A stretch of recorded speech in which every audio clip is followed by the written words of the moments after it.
d'Amélie, enfin cette famille, si j'ai bien compris, c'est le Exactement, meilleur pastis tout à fait. du monde. Expliquez-nous un petit peu l'histoire du pastis d'Amélie. Alors, en fait, le pastis d'Amélie, alors l'origine du mot pastis, elle vient du latin, de l'occitan pasta.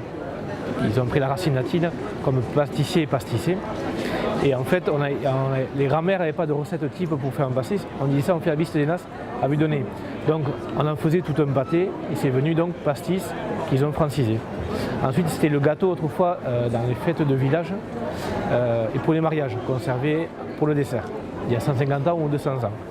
Et en fait, après la vraie origine ethnique du pastis et de la tourtière, elles sont ni landaises ni gersoises. Elles viennent du peuple arabe qui était venu jusqu'à Poitiers en 700 et quelques. Et en fait, la tourtière était salée. Et il y a un gâteau marocain qui s'appelle la mouna, qui est similaire avec le pastis.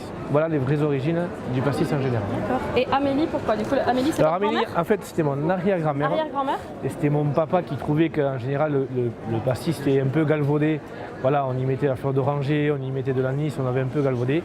Donc il a voulu, avec les recettes de sa grand-mère, retrouver ce pastis qu'il a connu enfant, avec les matières premières d'aujourd'hui. Et les matières premières qui sont? Qu'est-ce qu'il y a dans un pastis? Alors en fait, qu'est-ce qu'il y a tout ça, de la farine de froment. Il y a de la levure de boulanger, du sucre, de la vanille de Madagascar et on y met une pointe de rhum. Voilà. Qu'est-ce qui fait qu'il est aussi moelleux? C'est quoi? C'est la cuisson? En fait, le pastis d'Amélie, celui que je fabrique par exemple le lundi, sera cuit le mercredi.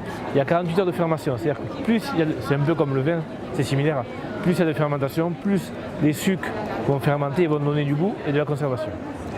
Très bien. Et le pastis d'Amélie, on peut le retrouver en vente sur Bordeaux, je crois, à l'épicerie Servant, aux Grands Hommes, non? Alors, il y a l'épicerie Servant, en périphérie, il y a la compagnie fermière qui est à Mérignac et à Gradignan.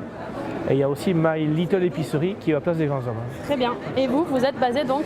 Alors moi je suis à Mazerolles, un petit village près de Pau. Bon, il faut y aller.